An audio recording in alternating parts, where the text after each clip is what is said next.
Olá, você está no GV News, seu canal de jornalismo 24 horas na internet. Dados da Secretaria Estadual de Saúde mostram que entre janeiro e agosto desse ano foram realizados 342 transplantes no estado.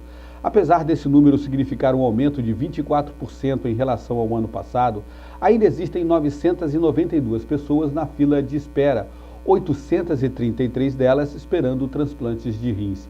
Os números não são bons.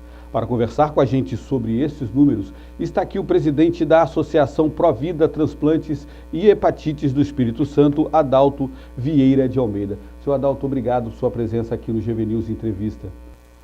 Eu aqui agradeço pela oportunidade que vocês estão nos dando de falar um pouco sobre essa causa nobre e que nos mantém vivos, né? Eu e muita gente que recebe um órgão.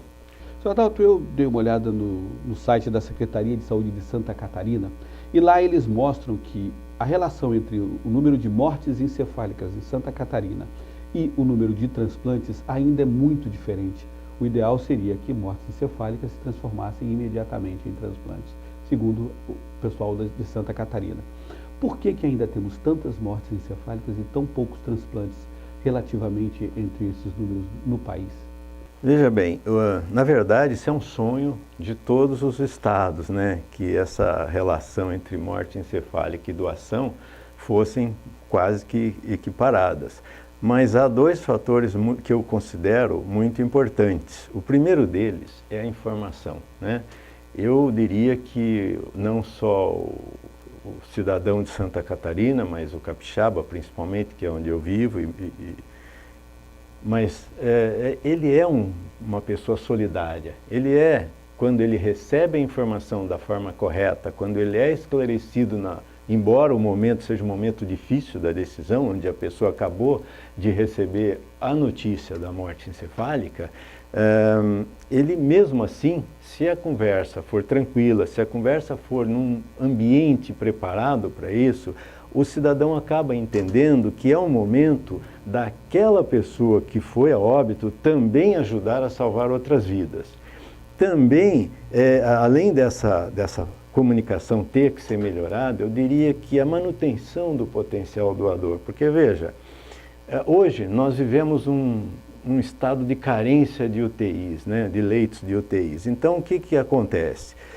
Eu não posso nunca achar que um médico que está no intensivista, ou intensivista, melhor dizendo, eu não posso achar que ele não quer manter o doador, o potencial doador, em condição para o transplante. Porque você sabe, e os telespectadores também devem saber, ou se não sabem, a gente diz, que uma pessoa em morte encefálica precisa ser mantida com equipamentos ligados, respirador, enfim, para que os órgãos continuem funcionando, para que ele possa ser um potencial doador, para que aqueles órgãos possam servir para o transplante. E nessa hora o intensivista normalmente tem que tomar uma decisão difícil. Vou manter esse potencial doador ou vou me preocupar com o cidadão que está em coma? Teoricamente, ele vai atender o coma e eu não posso achar que isso está errado nem de longe. Mas acontece que também na questão do doador, que poderia ser um potencial doador, há vidas agonizando na fila. Eu, por exemplo, sou um exemplo que se eu não tivesse o sim de uma família, mas se eu não tivesse a preocupação da manutenção do órgão daquele possível doador, eu não estaria aqui hoje falando com você. Então eu penso que há ainda muito que se fazer nesse campo, ou seja, a informação tem que chegar mais ainda à população e precisa-se trabalhar muito esses profissionais, dando a eles condições deles poderem optar tanto pela manutenção e cuidado da pessoa que está em coma, como do potencial doador. Essa é uma situação que precisa ser encarada. Nós temos aí um novo governo que vai assumir e eu já deixo aqui o meu apelo para que esse novo governo se preocupe com isso, o novo secretário da Saúde tem uma preocupação muito grande com isso, porque o Espírito Santo é um estado que não precisaria ter a fila que tem hoje. Quer dizer, o senhor está falando que há necessidade de ter mais leitos de UTI, até de repente uma reserva especificamente para cuidar, para ficar com as pessoas em morte encefálica enquanto aguardam o transplante. Sem dúvida. Eu imagino o seguinte, a saúde no país, ela é uma questão que vem de há muito, que ela é problemática. Todos os governos que vêm, que passam, dizem, não, vou cuidar da saúde. E essa discussão, ela vem lá de longe, né? Então, cada coisa que a gente pede é um item a mais para que o governante se preocupe. Mas eu penso que antes de pensar que é um item a mais, é necessário pensar que são vidas de seres humanos, vidas de cidadãos que estão ali na fila. E eu diria a você que é doloroso demais, por exemplo, você acompanhar um cidadão que faz hemodiálise segunda, quarta e sexta, ter que passar pela máquina, que inclusive chega a ficar com inúmeros hematomas e já não tem nem mais veias para poder fazer hemodiálise, ansioso, aguardando para que ele tenha a chance de ter uma sobrevida, uma vida melhor, uma situação melhor. No caso do fígado, que não há essa possibilidade, quando o cidadão está já num grau avançado, quando ele já está realmente na fila, quando ele já está com o MELD dele avançado, ele já é o primeiro, o segundo, o terceiro da fila, não só ele, como toda a família, passam a viver um terrorismo psicológico, porque ele olha para o telefone todo dia, e eu fiz isso durante 4 anos da minha vida, ele olha para o telefone imaginando, meu Deus, será que vai tocar? Será que chegará um órgão para mim?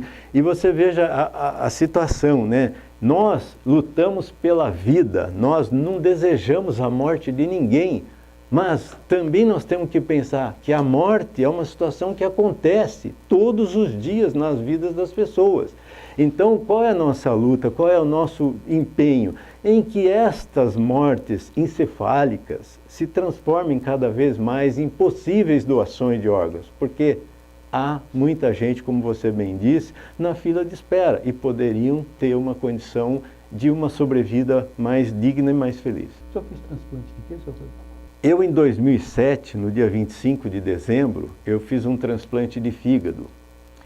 E ainda falando sobre isso, eu até vou te fazer uma pergunta e faço para o seu telespectador, mas não precisa responder, porque eu tenho 3 possibilidades de responder. Mas o que é que você vai fazer com seus órgãos após a sua morte? Você já pensou nisso? Ninguém pensa, é difícil. Mas há 3 respostas possíveis para essa minha pergunta. A primeira, você pode enterrá-los normalmente, é o costume, né? Você pode cremá-los, é uma segunda opção. E a terceira é que você pode conversar em vida com a sua família e dizer, olha, quando eu vier a falecer, se os meus órgãos puderem ser aproveitados, eu gostaria de doá-los. Eu gostaria de ajudar que mais pessoas possam ter a oportunidade de continuar tendo uma vida junto a seus familiares. Mães criando filhos, avós brincando ainda com seus netos, pessoas como uma menina que eu não me recordo o seu nome, mas lá de Colatina, de Guarapari, aliás, que com 13 anos de idade nunca tinha visto a luz do dia e de repente ela recebeu 2 córneas e quando tirou, ela pôde enxergar essa maravilha que Deus criou para nós. Quer dizer, mas esse é o problema, quer dizer, os órgãos da pessoa que falece não é dela, é da família, é a família que toma essa decisão. Essa decisão foi sabiamente tomada pelo Ministério da Saúde, porque até então todas as pessoas tinham no seu documento aquela famosa frase, sou doador de órgãos. E acontecia muito que um amigo ou uma amiga conversando, via o documento por algum motivo e dizia, nossa, você é louco, você escreveu isso, ou quando você for internado por qualquer coisa, vão arrancar seus órgãos. Isso começou a gerar uma situação de queda na doação de órgãos. Então, o que foi feito? Foi feito o seguinte, foi abolido qualquer tipo de documentação. A família, e não mais ninguém, somente a família, é que pode, na hora do óbito da pessoa, decidir pela doação. Então, eu reforço a importância da pessoa conversar em casa.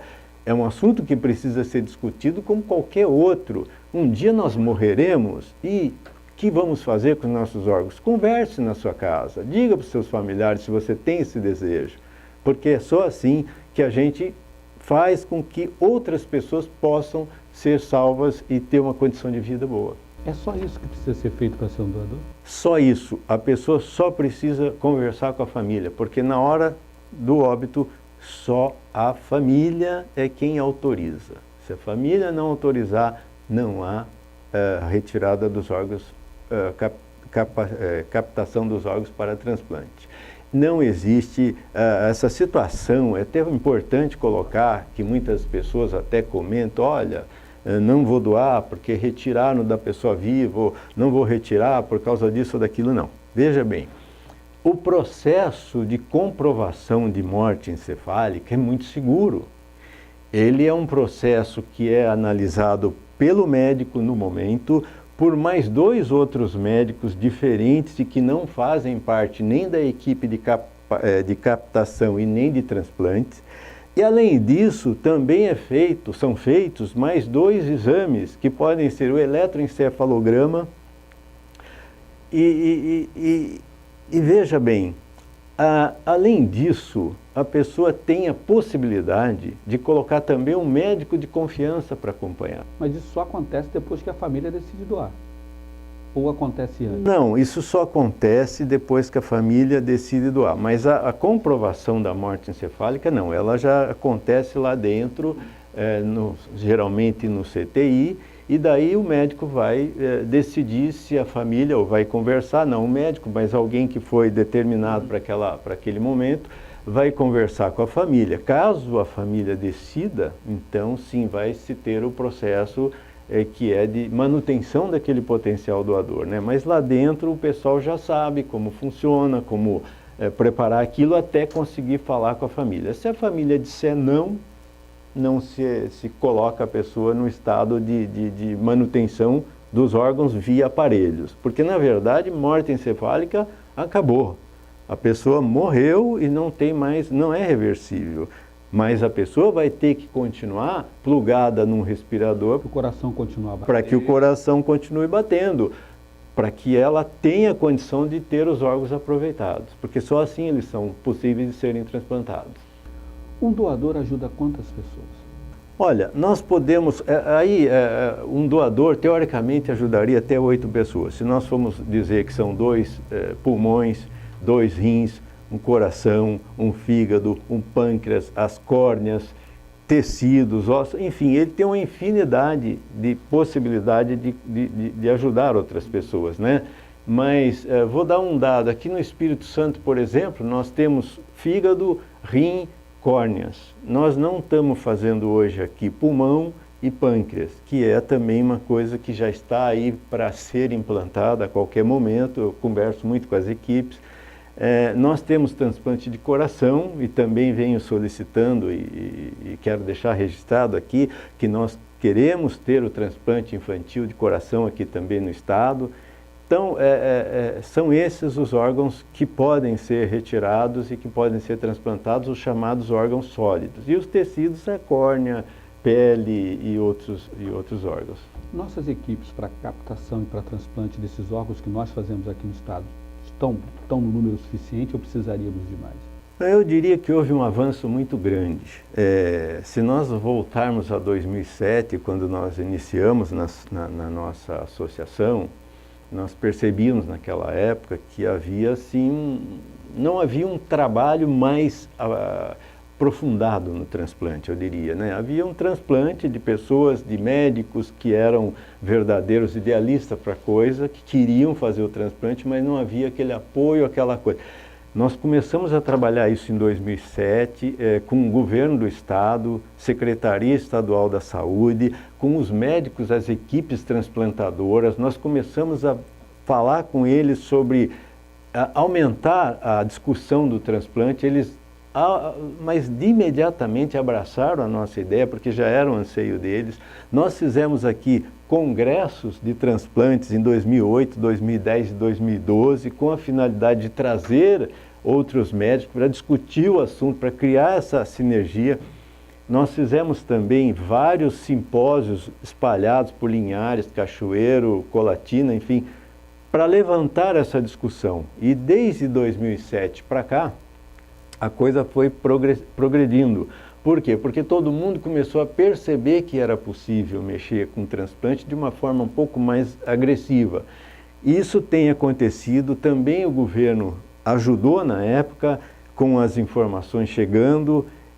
Aliás, eu reforço aqui hoje que o próximo governo que vai iniciar em 2015, que ele, por favor, acelere bastante a questão da informação à sociedade, porque agora, nesse momento, nós estamos vivendo uma carência muito grande disso.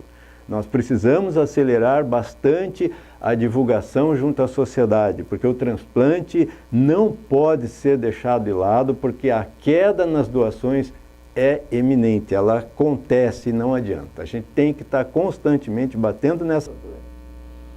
Quer dizer, o senhor falou de uma coisa importante, informação. A gente tem campanhas esporádicas do governo, né?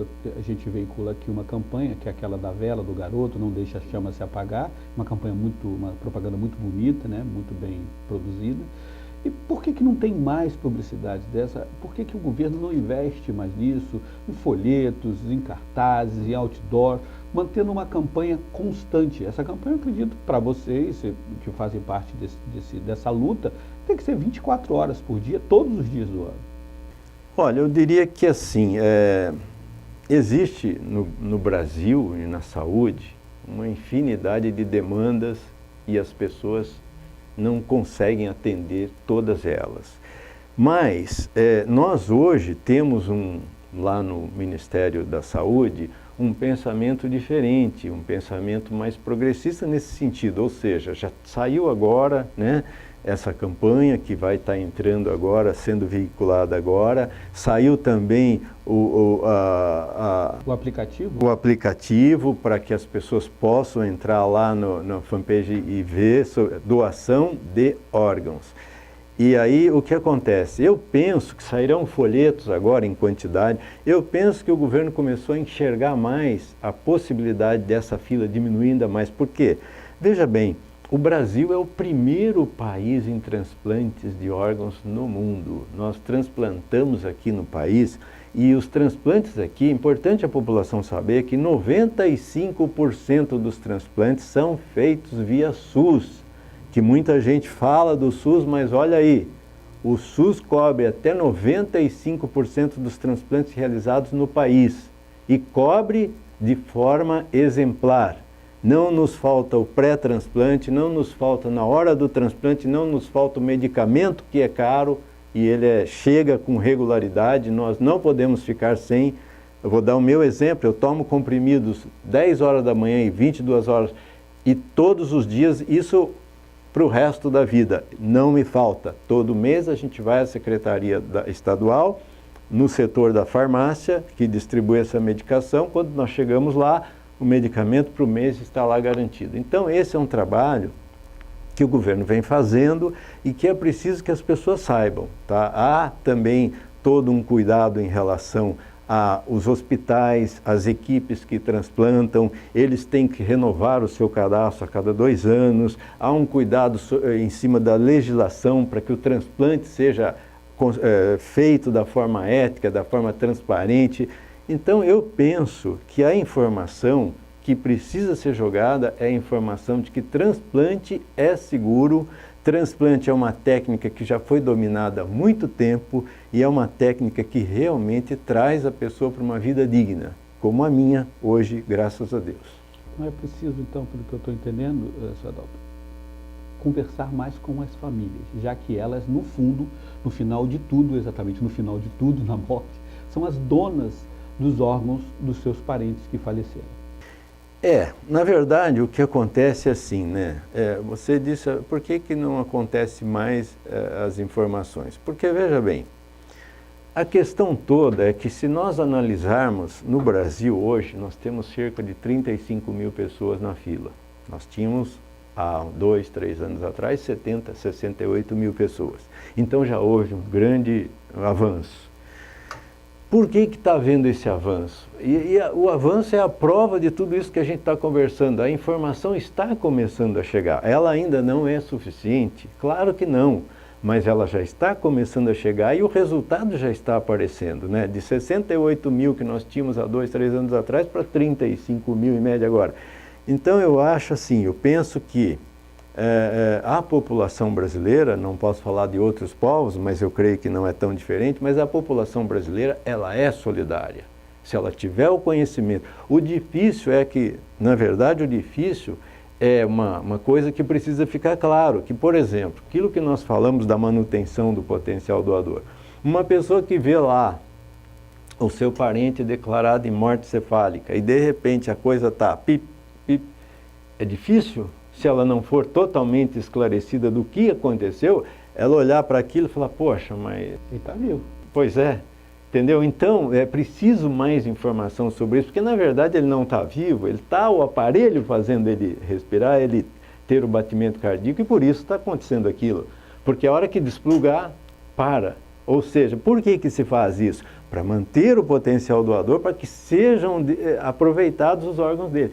Então, esse tipo de informação é importante porque ela faz com que a família, na hora, que é uma hora difícil da decisão, a família seja mais tranquila, a conversa antes. Eu sempre falo em todas as palestras, em faculdades, em empresas, onde quer que me chamam, em igrejas evangélicas, eu tenho ido muito e eu digo que os evangélicos estão progredindo muito nessa questão da informação, eu agradeço a todos.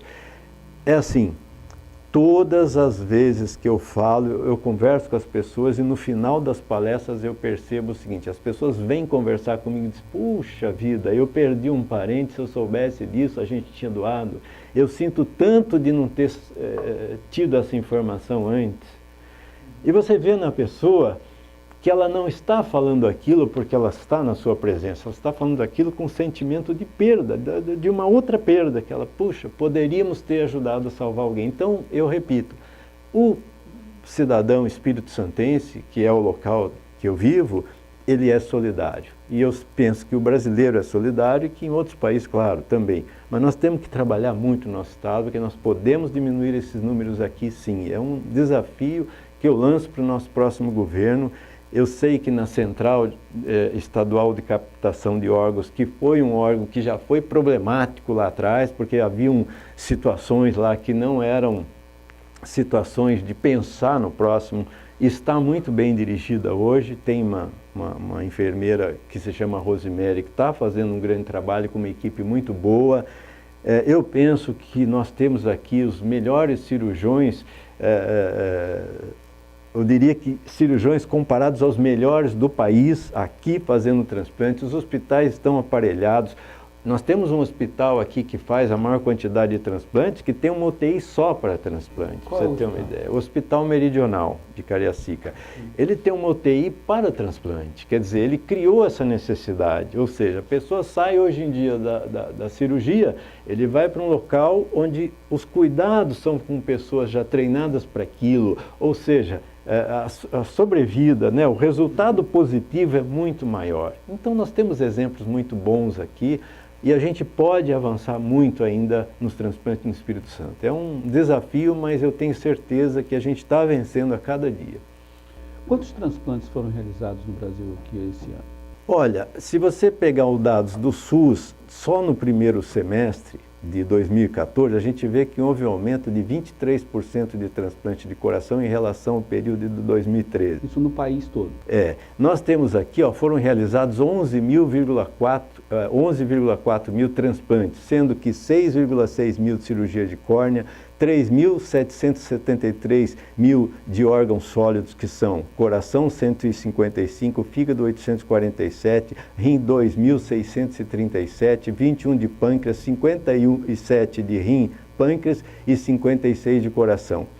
965 de medula óssea. Medula óssea é uma coisa interessante até de comentar pelo seguinte, em várias palestras a gente depara com pessoas que ainda têm a dificuldade de entender que doar medula óssea, gente, é fácil. Quando você vai doar sangue, basta você dizer para a pessoa, gostaria de ser cadastrado ou cadastrada como doador de medula óssea. Você ainda não será doador, você será cadastrado, coleta-se 5 ml do seu sangue para fazer a tipagem e você fica num banco de dados. Se aparecer uma pessoa em 100 mil no Brasil ou uma pessoa em 1 milhão no mundo que seja compatível com você, você será contactado e aí será feita a pergunta se você quer ser doador de medula. Você foi cadastrado.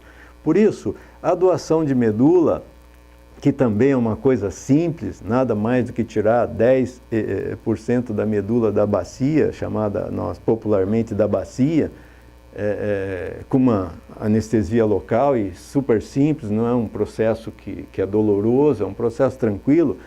A medula salva as pessoas, por exemplo, que estão em estado quase terminal de câncer, de leucemia, por exemplo. Então, são coisas que é necessário que seja dito, que sejam faladas. Eu quero deixar claro que eu sou um paciente transplantado, presidente da ONG, não sou médico, não falo aqui tecnicamente com nenhuma autoridade, é preciso deixar claro isso. Mas como um ativista dessa causa, eu falo com conhecimento diário, de estar com os médicos, de conversar com eles, de buscar informações no Ministério, com quem eu tenho contato quase que diariamente. Então, as informações que a gente traz são informações que a gente recebe, e é preciso que fique claro isso. Adalto, eu queria agradecer ao senhor por sua participação aqui no GVNews Entrevista, convidá-lo para voltar outras vezes, porque é um assunto que tem vários pontos que podem ser tocados sempre que a gente fizer uma entrevista, né? Como é que é o processo para a pessoa receber o aviso de como foi, olha, chegou a sua hora de ser transplantado, o que acontece a partir daí, né? Como é que ela se dirige, como é que ela faz, como é que é a relação dela com a família que doou. Tudo isso a gente pode conversar em uma outra oportunidade. Sim, serão informações muito importantes para o seu telespectador, porque nós falamos até aqui, até o momento da doação ou da entrevista familiar. Como funciona o pós isso? Como é que funciona? Como é que é feito todo o processo pós para que seja retirado e que depois possa entregar o corpo à família para ser velado, que aliás é entregue em perfeitas condições, isso é lei. Tá? Não existe qualquer situação que não seja essa. Mas eu gostaria muito de agradecer a gentileza de vocês estarem abrindo esse espaço. A GB, tenho visto alguns programas de vocês, eu torço para o crescimento de vocês e fico feliz com essa preocupação de vocês com a população, em prestar esse trabalho à população, principalmente de Vitória. Agradeço muito, em meu nome, em nome da associação a qual eu dirijo, mas principalmente em nome das pessoas que com certeza vão ser beneficiadas com essa entrevista, com essa informação que será levada ao ar. Muito obrigado. Ok. Mais uma vez, obrigado pela sua participação aqui. GVNews, a TV da Grande Vitória. A gente volta daqui a pouco com uma nova notícia. GVNews, porque informação é coisa séria.